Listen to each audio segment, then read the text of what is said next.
শ্ৰী বিমল বৰা ডাঙৰীয়া, আমাৰ মাজত উপস্থিত পদ্ম বিভূষণ আৰু আমাৰ আটাইৰে শ্ৰদ্ধাৰ শ্ৰীযুত যতীন গোস্বামী ডাঙৰীয়া, আমাৰ মাজত উপস্থিত অসম সাহিত্য সভাৰ সভাপতি ডক্টৰ বসন্ত কুমাৰ গোস্বামী ডাঙৰীয়া, শ্ৰীমন্ত শংকৰদেৱ কলাক্ষেত্ৰ সমাজৰ সন্মানীয় উপসভাপতি প্ৰাঞ্জল শইকীয়া ডাঙৰীয়া, অসম চৰকাৰৰ মুখ্য সচিব ডক্টৰ ৰবি কোটা ডাঙৰীয়া, অতিৰিক্ত মুখ্য সচিব ডক্টৰ বি কল্যাণ চক্ৰৱৰ্তী ডাঙৰীয়া, সভাত উপস্থিত জ্ঞানী গুণীজন, প্ৰভু ঈশ্বৰসকল আৰু আজিৰ সভাত উপস্থিত সন্মানীয় সুধীবৃন্দ, আই মাতৃসকল। নৱবৈষ্ণৱ ধৰ্মৰ অমৃত বাণীৰে অসমৰ ধাৰ্মিক আৰু আধ্যাত্মিক জীৱনৰ ভেটি গঢ় দিয়া মহাপুৰুষ শ্ৰীমন্ত শংকৰদেৱ আৰু শ্ৰী শ্ৰী মাধৱদেৱ গুৰু দুজনৰ নামত দুটা প্ৰেক্ষাগৃহ উৎসৰ্গা কৰাৰ পিছত আজি শ্ৰী শ্ৰী দামোদৰ দেৱৰ নামেৰে নামাকৰণ এই অত্যাধুনিক আন্তৰ্জাতিক প্ৰেক্ষাগৃহটোৰ শুভ উদ্বোধনী অনুষ্ঠানত উপস্থিত থাকিবলৈ পাই মই সঁচাকৈয়ে আনন্দিত হৈছোঁ। এই সুযোগতে মহাপুৰুষ শ্ৰীমন্ত শংকৰদেৱ, মহাপুৰুষ শ্ৰী শ্ৰী মাধৱদেৱ, শ্ৰী শ্ৰী দামোদৰদেৱ আৰু আদিগুৰু শ্ৰী শ্ৰী হৰিদেৱৰ প্ৰতি মই মোৰ প্ৰণিপাত জনাইছোঁ। শ্ৰীমন্ত শংকৰদেৱ কলাক্ষেত্ৰৰ একেটা পৰিসৰতে ইতিমধ্যে স্থাপন কৰা শ্ৰীমন্ত শংকৰদেৱ আন্তৰ্জাতিক প্ৰেক্ষাগৃহ আৰু শ্ৰী শ্ৰী মাধৱদেৱ আন্তৰ্জাতিক প্ৰেক্ষাগৃহ দুটিয়ে অসমৰ সাংস্কৃতিক গৰিমাক অনন্য ৰূপত প্ৰতিষ্ঠা বা পৰিৱেশন কৰাৰ সুবিধা দি আহিছে। এতিয়া সেই পৰিসৰতে শ্ৰী শ্ৰী দামোদৰদেৱ আন্তৰ্জাতিক প্ৰেক্ষাগৃহ মুকলি হোৱাৰ লগে লগে এই গৰিমাৰ অসামান্য উত্তৰণ ঘটিব। নৱবৈষ্ণৱ ধৰ্মৰ অমৃত আদৰ্শক সন্মুখত ৰাখি জাতিটোক সাংস্কৃতিক তথা বৌদ্ধিক দিশেৰে আগুৱাই নিয়া তিনিওগৰাকী মহামনীষীৰ প্ৰতি কৃতজ্ঞ, অসমীয়া জাতিৰ পৰম শ্ৰদ্ধা আৰু ভক্তিৰ প্ৰতীক হিচাপে এই তিনিটা সৰ্বাংগ সুন্দৰ প্ৰেক্ষাগৃহই অসমৰ সামাজিক আৰু সাংস্কৃতিক জীৱনত নতুন আয়তন যোগ দিবলৈ সক্ষম হ'ব। মই আজিৰ এই অনুষ্ঠানত উপস্থিত আটাইকে শ্ৰদ্ধা জ্ঞাপন কৰিছোঁ। যোৱা 29 ডিচেম্বৰত শ্ৰীমন্ত শংকৰদেৱ কলাক্ষেত্ৰৰ নিচেই কাষতে 5000 আসন বিশিষ্ট জ্যোতি বিষ্ণু আন্তৰ্জাতিক কলা মন্দিৰৰ শুভ উদ্বোধনৰ এমাহৰ ভিতৰতে 800 আসনযুক্ত এই প্ৰেক্ষাগৃহটোৰ উদ্বোধনে আমাৰ সাংস্কৃতিক কাঠামোক আৰু অধিক শক্তিশালী কৰিলে।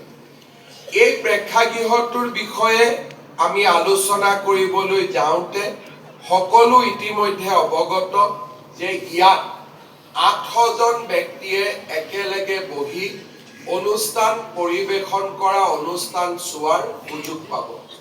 শ্ৰীমন্ত শংকৰদেৱ কলাক্ষেত্ৰৰ আৰম্ভণিতে এটা কল্পনা কৰা হৈছিল যে এই পৰিসৰত 300 আসনযুক্ত এটা প্ৰেক্ষাগৃহ থাকিব, 800 প্ৰেক্ষাগৃহযুক্ত এখন এই ধৰণৰ এটা প্ৰেক্ষাগৃহ থাকিব আৰু 1200 আসনযুক্ত আন এটা প্ৰেক্ষাগৃহ থাকিব।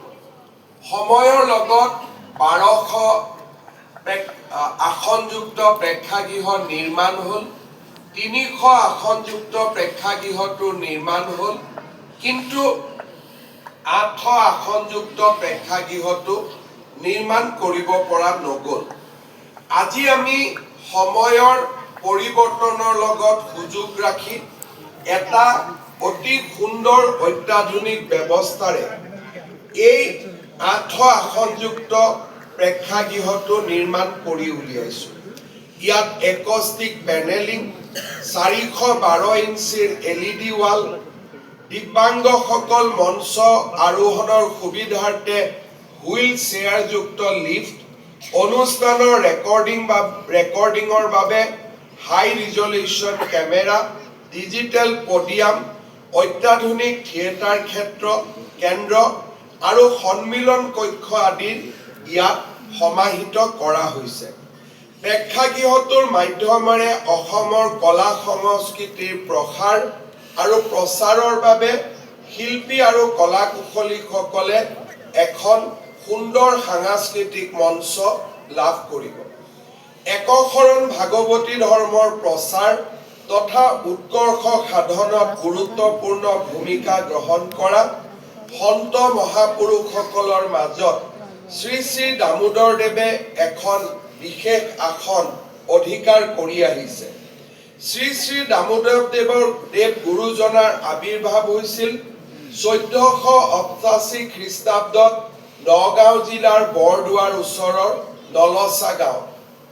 দামোদৰদেৱৰ পিতৃ আৰু মহাপুৰুষ শ্ৰীমন্ত শংকৰদেৱৰ মাজত পূৰ্বৰে পৰা অতি নিকট সম্পৰ্ক আছিল।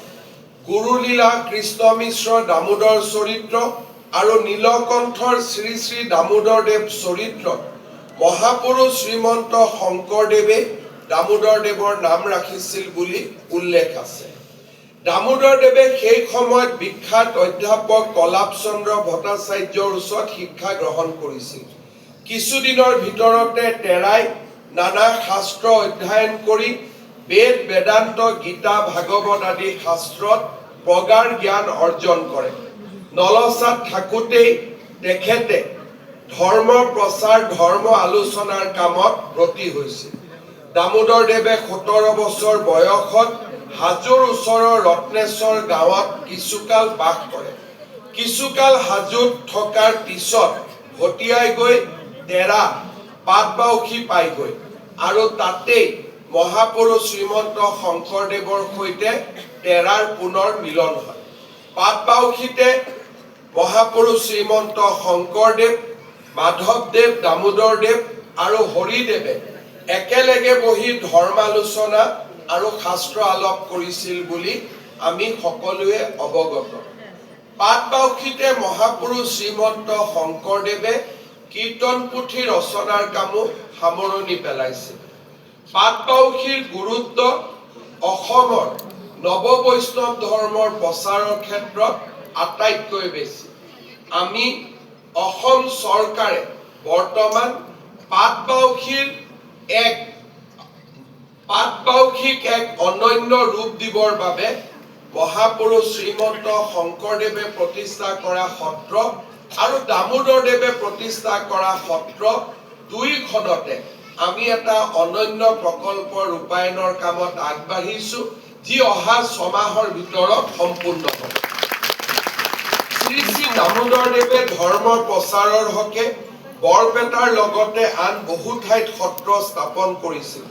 এই সত্ৰসমূহৰ ভিতৰত কোচ ৰজা নৰনাৰায়ণৰ পুত্ৰ লক্ষ্মী নাৰায়ণৰ সহযোগত স্থাপন কৰা তৰুৱাধাপ বা গোবিন্দপুৰ সত্ৰই শ্ৰী শ্ৰী দামোদৰদেৱৰ ঐকান্তিক ধৰ্মানুৰাগৰ দিশটোক প্ৰতিফলিত কৰে।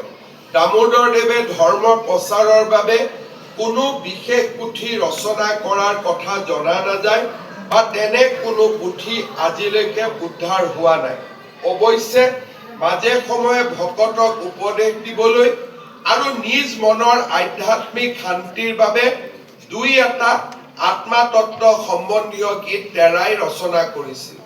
নিজ পাণ্ডিত্য আৰু প্ৰতিভাৰ বলত শাস্ত্ৰ ব্যাখ্যা কৰিব পৰা গুণৰ বাবেই তেৰাই সৰ্বসাধাৰণ লোকক আকৰ্ষণ কৰিবলৈ সক্ষম হৈছিল।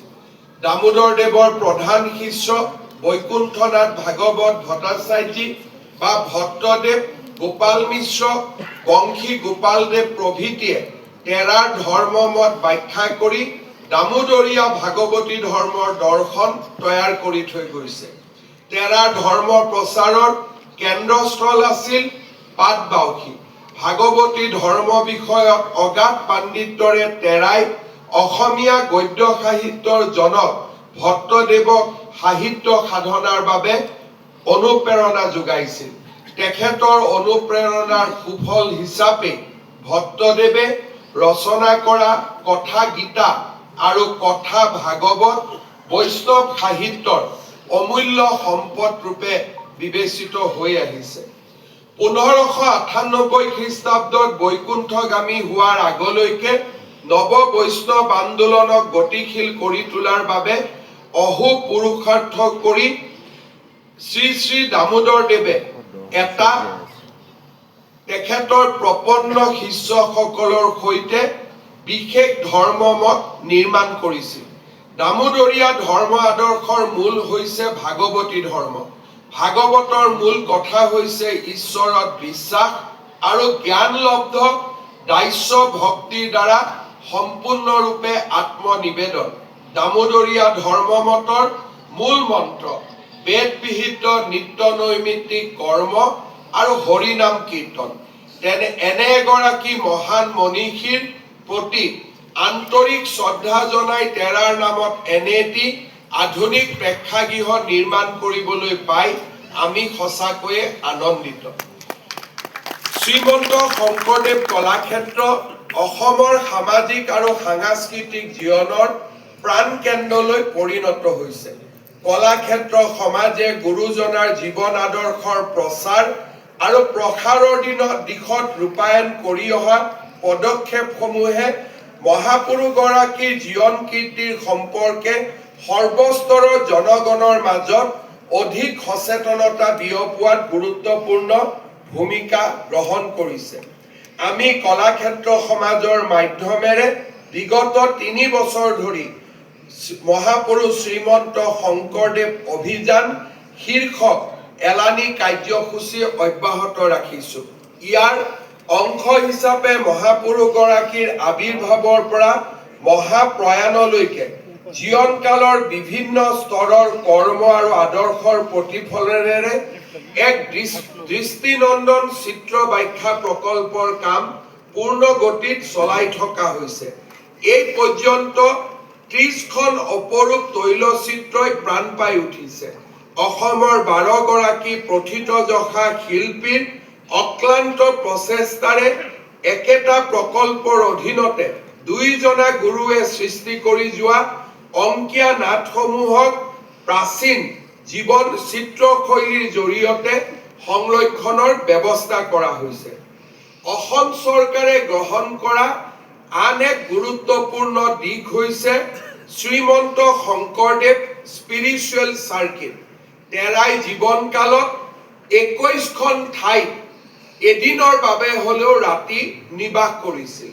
আমি প্ৰচেষ্টা কৰি আছো যে এই 21খন স্থানকে পুনৰ উজ্জীৱিত কৰি মহাপুৰুষ শ্ৰীমন্ত শংকৰদেৱ স্পিৰিচুৱেল চাৰ্কিট এটা নিৰ্মাণ কৰাৰ বাবে আৰু এই দিশৰ এই প্ৰচেষ্টাৰ অংশৰূপে পাটবাউসীকে আদি কৰি বিভিন্ন স্থানত নামঘৰ নিৰ্মাণ, আমাৰ অতিথিশালা নিৰ্মাণ আদিৰ কাম ইতিমধ্যে আৰম্ভ হৈছে।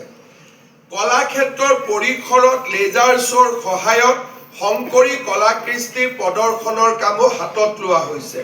প্ৰাচীন গৰিমা আৰু আধুনিক প্ৰযুক্তিৰ এই যুগলবন্দীয়ে নৱ প্ৰজন্মৰ চিন্তন মননত গভীৰভাৱে ৰেখাপাত কৰিছে। কলাক্ষেত্ৰ সমাজৰ তৰফৰ পৰা বিভিন্ন সত্ৰানুষ্ঠান আৰু সুধী সমাজৰ সৈতে যোগাযোগ কৰি আমি 5খন বিশেষ গ্ৰন্থৰ সাঁচিপাত আমি সংৰক্ষণ কৰিছিলোঁ। এই সাঁচিপাত কেইখন হ'ল গীত গোবিন্দ, নামঘোষা, কীৰ্তন ঘোষা, আদি দশম আৰু ভক্তি ৰত্নাৱলী। আপোনালোকে জানি অত্যন্ত সুখী হ'ব, এই 5খন সাঁচিপাত বৰ্তমান ভাৰতৰ ৰাষ্ট্ৰপতি ভৱনৰ গ্ৰন্থ কুটীৰত সংৰক্ষণ কৰাৰ ব্যৱস্থা কৰা হৈছে।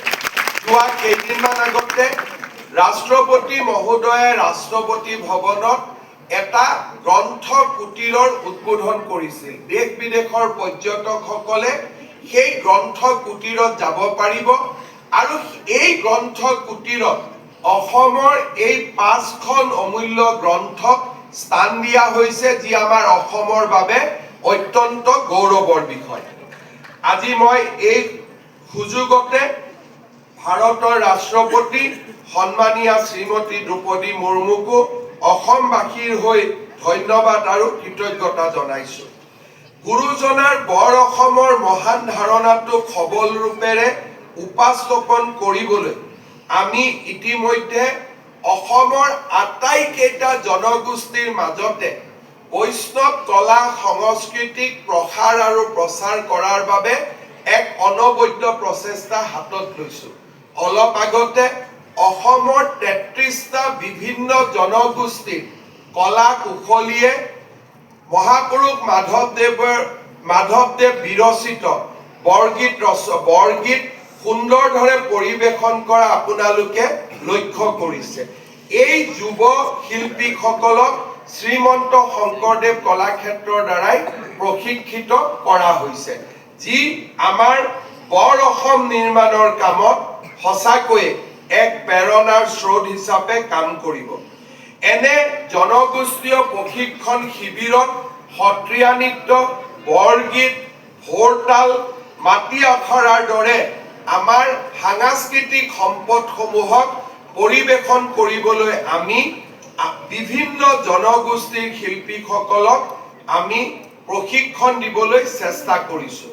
সমান্তৰালভাৱে কলাক্ষেত্ৰ সমাজৰ মাধ্যমেৰে অসমৰ সমূহ জাতি জনগোষ্ঠীৰ সাংস্কৃতিক তথা নৃগোষ্ঠীয় ঐতিহ্যকে ধৰি পৰম্পৰাগত নীতি নিয়মসমূহ আৰু জীৱনশৈলীক সামৰি এক সাংস্কৃতিক মানচিত্ৰ প্ৰস্তুতিৰ কামো আমি দ্ৰুতগতিত আগুৱাই লৈ গৈছো।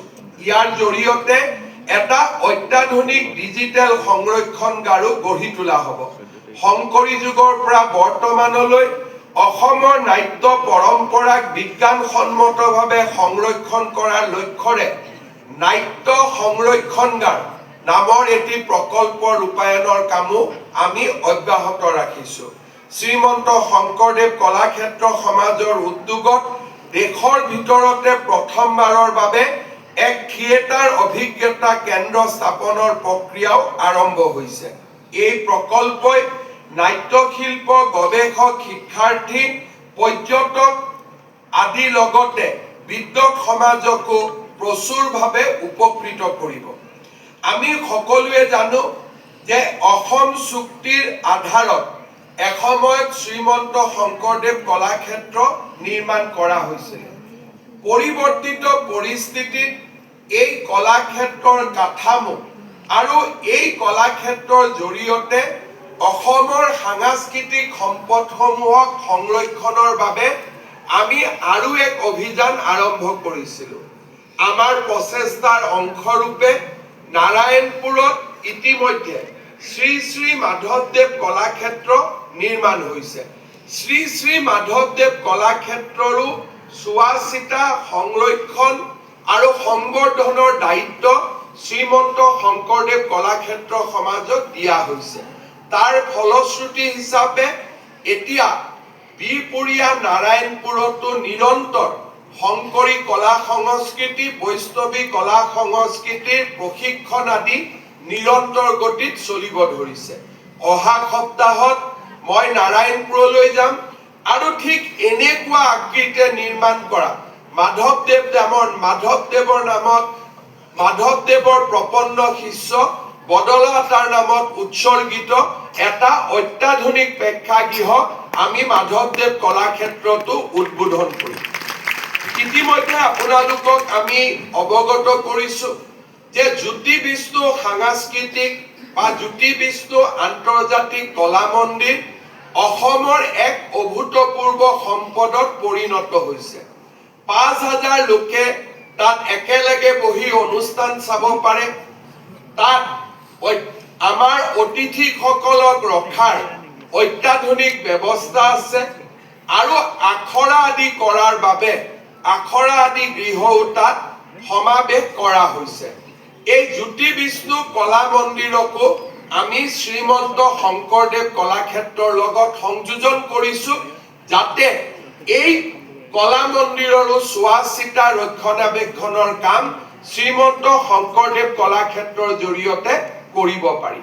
অসমৰ লোককৃষ্টিত প্ৰতিমা পাণ্ডেৰ অৱদানৰ কথা আমি সকলোৱে অৱগত। গৌৰীপুৰত তেখেতৰ মাটিয়া বাগত থকা প্ৰসাদ জৰাজীৰ্ণ অৱস্থালৈ ৰূপান্তৰ হৈছিল। আমি এতিয়া সেই প্ৰাসাদকো আমি নতুনকৈ ৰেষ্টৰ কৰিলো, সুন্দৰভাৱে নিৰ্মাণ কৰিলো, নিৰ্মাণ নহয় উন্নত কৰিলো, সংৰক্ষণ কৰিলো আৰু তাত গৌৰীপুৰীয়া আৰু আমাৰ সমগ্ৰ সেই অঞ্চলৰ সাংস্কৃতিক সম্পদসমূহক সংৰক্ষণ কৰাৰ বাবে সুন্দৰ সংগ্ৰহালয় এটাও আমি নিৰ্মাণ কৰিছো। তাৰো চোৱা চিতাৰ দায়িত্ব শ্ৰীমন্ত শংকৰদেৱ কলাক্ষেত্ৰ সমাজক দিয়া হৈছে। এই গোটেইবোৰ প্ৰকল্পকে পিছ পেলাই আটাইতকৈ অসমত যি ডাঙৰ প্ৰকল্প নিৰ্মাণ হৈছে সেয়া বৰদোৱাৰ শ্ৰীমন্ত শংকৰদেৱ আৱিৰ্ভাৱ ক্ষেত্ৰ। বৰদোৱা সত্ৰৰ অভূতপূৰ্ব উন্নয়নৰ সমান্তৰালভাৱে আমি বৰদোৱাত মহাপুৰুষ শ্ৰীমন্ত শংকৰদেৱ আৱিৰ্ভাৱ ক্ষেত্ৰ নিৰ্মাণ কৰিছো। মই স্বাভাৱিকভাৱে বৃন্দাবনৰ লগত তুলনা নকৰো, কিন্তু আধুনিক বৃন্দাবন এখন যদি আমি চাব লাগে আমি বৰদোৱালৈ যাব লাগে। তাত যি ধৰণে আৱিৰ্ভাৱ ক্ষেত্ৰ নিৰ্মাণ কৰা হৈছে, মহাপুৰুষ শ্ৰীমন্ত শংকৰদেৱক জগত সভালৈ লৈ যোৱাৰ এক অন্যতম প্ৰচেষ্টা হিচাপে সি আজি পৰিগণিত হৈছে। এই মহাপুৰুষ শ্ৰীমন্ত শংকৰদেৱ আৱিৰ্ভাৱ ক্ষেত্ৰখনৰো চোৱা চিতাৰ দায়িত্ব শ্ৰীমন্ত শংকৰদেৱ কলাক্ষেত্ৰৰ ওপৰতে ন্যস্ত কৰা হৈছে। অৰ্থাৎ আপোনালোকে অনুভৱ কৰিব পাৰে যে শ্ৰীমন্ত শংকৰদেৱ কলাক্ষেত্ৰৰ দায়িত্ব আজি কেইবাগুণো বৃদ্ধি পাইছে। অনাগত দিনত আমি যি ধৰণে শংকৰদেৱ আমি আৱিৰ্ভাৱ ক্ষেত্ৰ নিৰ্মাণ কৰিছো, মাধৱদেৱ ক্ষেত্ৰ আমি নিৰ্মাণ কৰিছো, ভাৰত ৰত্ন ভূপেন হাজৰিকাৰ সংগ্ৰহালয় নিৰ্মাণৰ প্ৰস্তুতিও ইতিমধ্যে পূৰ্ণতা পাইছে। অৰ্থাৎ আমি অসমৰ সাংস্কৃতিক সম্পদসমূহক সুন্দৰভাৱে ৰক্ষণাবেক্ষণ আৰু আগবঢ়াই লৈ যোৱাৰ বাবে আমি কৰা কামবিলাকে আজি সন্মুখলৈ আহিছে আৰু লাহে লাহে এই কামবিলাকক আমি জনতাৰ সন্মুখলৈ লৈ অহাৰ বাবেও সুযোগ পাইছো। এই অডিটৰিয়ামে শ্ৰী শ্ৰী দামোদৰ দেৱক শ্ৰদ্ধা জনোৱাৰ উপৰিও আমাৰ গুৱাহাটী মহানগৰ আৰু অসমৰ এটা বহুদিনীয়া অভাৱ পূৰণ কৰিব। শ্ৰীমন্ত শংকৰদেৱ কলাক্ষেত্ৰৰ অডিটৰিয়াম, তাত চৰকাৰী অনুষ্ঠানসমূহ হৈ থকা কাৰণে সাধাৰণতে ৰাইজে অনুষ্ঠান উপস্থাপন কৰিবৰ বাবে গুৱাহাটীত প্ৰেক্ষাগৃহৰ অভাৱ অনুভৱ কৰিছিলে। এতিয়া আমি অসম সচিবালয়ৰ ভিতৰত এটা আধুনিক প্ৰেক্ষাগৃহ নিৰ্মাণ কৰিছো। অহা 6 মাহৰ ভিতৰত ই সম্পূৰ্ণ হ'ব। চৰকাৰী অনুষ্ঠান এতিয়া সদায় আসাম ছেক্ৰেটাৰিয়েটৰ ভিতৰত হ'ব। কাৰো কাৰণে ট্ৰেফিকৰো সমস্যা নহ'ব, যান বাহনৰো সমস্যা নহ'ব। চৰকাৰৰ যিমান অনুষ্ঠান হ'ব তাক আমি অসম সচিবালয়ৰ ভিতৰত নিৰ্মাণ কৰা প্ৰেক্ষাগৃহত আমি অনুষ্ঠিত কৰিম। শংকৰদেৱ কলাক্ষেত্ৰ আমি ৰাইজক গতাই দিবলৈ সিদ্ধান্ত লৈছো যে ইয়াত চৰকাৰী অনুষ্ঠান নহয়, ইয়াত মাত্ৰ ৰাইজৰ অনুষ্ঠান হ'ব। এই প্ৰেক্ষাগৃহটো আজি প্ৰথম আৰম্ভণি।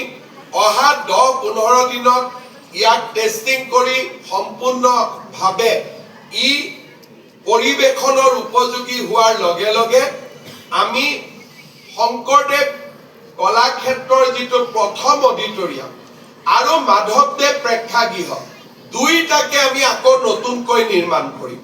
অৰ্থাৎ নতুন নিৰ্মাণ কৰাৰ উদ্দেশ্য হৈছে আজি এই অনুষ্ঠানবিলাকে 25 বছৰ পাৰ হ'ল, ইয়াত আধুনিক কলা বা আধুনিক লাইটিং আমি কৰিব নোৱাৰো।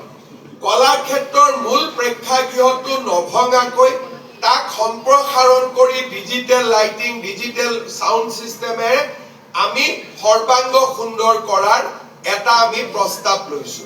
মাধৱদেৱ কলাক্ষেত্ৰক আমি 300ৰ পৰিৱৰ্তে 500খন আসনলৈ আমি ৰূপান্তৰ কৰাৰ সিদ্ধান্ত লৈছো। এই তিনিওটা অনুষ্ঠান হৈ গলে আমাৰ গুৱাহাটীৰ স্কুল কলেজৰ পৰা, আমাৰ নাটকৰ পৰা, সংগীতানুষ্ঠানৰ পৰা, ৰাজনৈতিক সভাৰ পৰা এই গোটেইবোৰ এই তিনিটা প্ৰেক্ষাগৃহত আমি কৰিব পৰা হ'ম। সমান্তৰালভাৱে 5,000 লোকে একেলগে বহি অনুষ্ঠান কৰিলে জ্যোতি বিষ্ণু কলা মন্দিৰ থাকিব আৰু অসমৰ সাংস্কৃতিক জগতৰ প্ৰয়োজনীয়তা পূৰণৰ বাবে আমি জ্যোতি চিত্ৰবনতো আৰু এটা আধুনিক প্ৰেক্ষাগৃহ নিৰ্মাণৰ কামত আমি ইতিমধ্যে আগবাঢ়িছো। এই গোটেই সম্পদসমূহ হোৱাৰ লগে লগে মহানগৰ আৰু অসমৰ বিভিন্ন স্থানৰ পৰা মহানগৰত অনুষ্ঠান পৰিবেশন কৰিবলৈ অহা সকলো লোকৰ অভাৱ অভিযোগ দূৰ হ'ব। আমি সকলোৱে সুন্দৰভাৱে সাংস্কৃতিক অনুষ্ঠান, ড্ৰামা, আৰ্ট আমি পৰিবেশন কৰাৰ সুবিধা পাম। বহু ক্ষেত্ৰত এটা প্ৰশ্ন আহে যে এই কামবিলাক গুৱাহাটীতে হৈছে নেকি? যোৱা মাহত মই উত্তৰ লখিমপুৰত এনেকুৱা ধৰণৰে এটা প্ৰেক্ষাগৃহ উদ্বোধন কৰি থৈ আহিছো। 1000 লোকে একেলগে বহি অনুষ্ঠান চাব পাৰে। এনেকুৱা ধৰণৰ প্ৰেক্ষাগৃহ অহা সপ্তাহত নাৰায়ণপুৰ বিহপুৰীয়াত আমি উদ্বোধন কৰিম। অহা 30 তাৰিখে এনেকুৱা এটা অডিটৰিয়াম নিৰ্মাণৰ কাম ডিব্ৰুগড়ত আৰম্ভ হ'ব। অৰ্থাৎ আজি অসমৰ চুকে কোণে আমি চেষ্টা কৰিছো যে প্ৰতিখন জিলাৰ সদৰতে 800ৰ পৰা 1000 মানুহ বহিব পৰা এটা সুন্দৰ প্ৰেক্ষাগৃহ নিৰ্মাণ হয়। আৰু আজি অসমৰ 20খনতকৈও অধিক জিলাত এই ধৰণৰ প্ৰেক্ষাগৃহ নিৰ্মাণৰ কাম চলি আছে। আজি আমাৰ উন্নতি বা বিকাশ গুৱাহাটীত আমি সমাৱেশ কৰা নাই। গুৱাহাটীক ৰাজধানী হিচাপে লৈ অসমৰ চাৰিওফালে আমি সাংস্কৃতিক সম্পদসমূহ নিৰ্মাণৰ বাবে আমি গুৰুত্ব দিছিলো আৰু আজি তাক আমি আমাৰ সন্মুখৰ পৰা দেখা পাবলৈ সক্ষম হৈছো। এই অনুষ্ঠানৰ সমান্তৰাল হিচাপে অসমৰ সাংস্কৃতিক ঐতিহ্যসমূহক জীয়াই ৰাখিবলৈ আমি প্ৰচেষ্টাও হাতত লৈছো। অসমৰ বিহু, অসমৰ ঝুমুৰ, অসমৰ বাগৰুম্বা নৃত্যই আমাৰ প্ৰচেষ্টাত আজি বিশ্বৰ দৃষ্টি আকৰ্ষণ কৰিবলৈ সক্ষম হৈছে। আপোনালোকে জানি অত্যন্ত আনন্দিত হ'ব যে আমাৰ প্ৰধানমন্ত্ৰী ডাঙৰীয়াই বাগৰুম্বাৰ এটা ভিডিঅ' তেওঁৰ ছ'চিয়েল নেটৱৰ্কত তেওঁ আপলোড কৰিছিলে। বৰ্তমানলৈকে পৃথিৱীত 2 কোটি মানুহে এই দৃশ্য তেখেতৰ ছ'চিয়েল মিডিয়াত চাইছে আৰু প্ৰতিটো দিনে এই সংখ্যা বাঢ়ি বাঢ়ি গৈ আছে। মোক কোনোবা এজনে কৈছিলে যে ফিফাৰ ৱৰ্ল্ড কাপত 20 কোটি ফিফাৰ ৱৰ্ল্ড কাপ যিমান মানুহে চাইছে, এতিয়া অসমৰ বাগৰুম্বাই সেই ৰেকৰ্ড ব্ৰেক কৰাৰ দিশত আগবাঢ়িছে। এই কথাবিলাক আমি কিছুদিন আগলৈকে ভাবিব পৰা নাছিলো। আমাৰ ভাষাই ধ্ৰুপদী ভাষাৰ মৰ্যাদা পাব, লাচিতৰ সুবিশাল প্ৰতিমূৰ্তি হ'ব, 400 বছৰৰ জন্ম জয়ন্তী হ'ব, আমাৰ চৰাইদেউ মৈদামে বিশ্ব ঐতিহ্য পাব। অসমৰ সাংস্কৃতিক সত্তাটো বিশ্বৰ সন্মুখত প্ৰতিষ্ঠা কৰাৰ বাবে আমাৰ চৰকাৰে লোৱা নিৰলস প্ৰচেষ্টাই আজি এটা ছফ্ট পাৱাৰ হিচাপে অসমক প্ৰতিষ্ঠা কৰিবলৈ সক্ষম হৈছে। যোৱাকালি ভাৰতৰ ৰাষ্ট্ৰপতি মহোদয়াই যি এট হোম বুলি কয়, ৰিপাব্লিক ডেৰ আগৰ সন্ধিয়া যি তেওঁ বিশিষ্ট পৃথিৱীৰ লোকসকলক সন্ধিয়াৰ চাহ মেলৰ বাবে নিমন্ত্ৰণ কৰে, তাতো অসমৰ বাগৰুম্বাকে পৰিবেশন কৰা হৈছে। অৰ্থাৎ অসমৰ সাংস্কৃতিক সম্পদসমূহক আজি আমি বিশ্বৰ মূল মঞ্চলৈ লৈ যাবলৈ সক্ষম হৈছো। মই বিশ্বাস কৰোঁ অসমৰ মহানতা আমাৰ সংস্কৃতিৰ মাজত লুকাই আছে। সংস্কৃতি বিভেদৰ বাবে নহয়, সংস্কৃতি হৈছে সমন্বয়ৰ বাবে। এটা সময়ত আমি সংস্কৃতিক বিভেদৰ বাবে প্ৰয়োগ কৰিছিলোঁ। আমাৰ সংস্কৃতিটো ডাঙৰ, আমাৰটোৱে আটাইতকৈ মহান। কিন্তু যেতিয়া আমি ক'ব আৰম্ভ কৰিলোঁ অসমৰ প্ৰতিটো সংস্কৃতিয়েই মহান, প্ৰতিজন ব্যক্তিয়েই মহান, তেনেকৈ অসমত বৰ অসমৰ নিৰ্মাণৰ কামো সমান্তৰালভাৱে আজি আগবাঢ়িব। যেতিয়া অসমীয়া লোকে বড়ো সমাজৰ নৃত্য চাব চেষ্টা কৰে, বড়ো সমাজে বিহুক লৈ আনন্দ কৰে, তেতিয়াই বৰ অসমৰ কাঠামো নিৰ্মাণ হয়। আজি আমাৰ প্ৰচেষ্টা আছিলে যে 5টা বছৰত আমি অসমৰ প্ৰতিটো জাতি জনগোষ্ঠীৰ সম্পদসমূহক আমি বিশ্বৰ বৰসবাহলৈ লৈ যাম। আৰু এই প্ৰচেষ্টাৰ অংশ হিচাপে আমি কৰি অহা কামবিলাকে আজি অসমত জাতি উপজাতিৰ মাজত সমতা আৰু সমন্বয়ৰ সৃষ্টি কৰিছে। আজি আমি যি ধৰণে ইয়াতে বাগৰুম্বা নৃত্য দেখিলোঁ, 30 তাৰিখে মই কেন্দ্ৰীয় গৃহমন্ত্ৰী অমিত শ্বাহ ডাঙৰীয়াক লৈ যাম ধেমাজিলৈ মিচিং কালচাৰেল ফেষ্টিভেল উদ্বোধন কৰিবলৈ। অৰ্থাৎ অসমৰ প্ৰতিটো জাতি জনগোষ্ঠীয়ে সমতাৰ অনুভৱ কৰক, সমন্বয়ৰ অনুভৱ কৰক। মহাপুৰুষ শ্ৰীমন্ত শংকৰদেৱে যিখন বৰ অসমৰ নিৰ্মাণৰ কথা কৈছিল, জাতীয় অভিমান ত্যাগ কৰি সমতাৰ আদৰ্শৰে সমন্বয়ৰ আদৰ্শৰে আমি বৰ অসমৰ নিৰ্মাণৰ কামত নিজক উৎসৰ্গা কৰোঁ। আজি মই দেখা পাইছোঁ, মই অনুভৱ কৰোঁ যে 5টা বছৰৰ প্ৰচেষ্টাই আজি আমাৰ মাজত সমন্বয়ৰ সৃষ্টি কৰিছে, সমতাৰ সৃষ্টি কৰিছে। আৰু আমি যদি এনেকৈ অনাগত কেইটামান বছৰ এনেকৈ যদি কাম কৰি যাওঁ, আমাৰ অসম সঁচাকৈ বৰ অসমলৈ নিৰ্মাণ হ'ব আৰু আমি জাতিৰ পৰা মহাজাতিলৈ ৰূপান্তৰ হ'ম।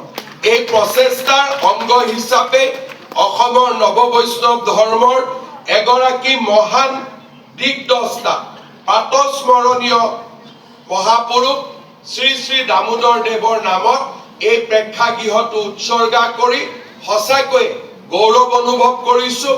আৰু মহাপুৰুষ শ্ৰীমন্ত শংকৰদেৱ, দামোদৰদেৱ, মাধৱদেৱ, হৰিদেৱে দেখুৱাই থোৱা পথেৰে আমি এটা মহান জাতি নিৰ্মাণ কৰিম, তাৰ আজি আমি সংকল্পও গ্ৰহণ কৰিছোঁ। শেষত আমাৰ আৰু এটা প্ৰচেষ্টা আছিলে বৃন্দাবনী বস্ত্ৰখন আমাৰ অসমলৈ লৈ অহা।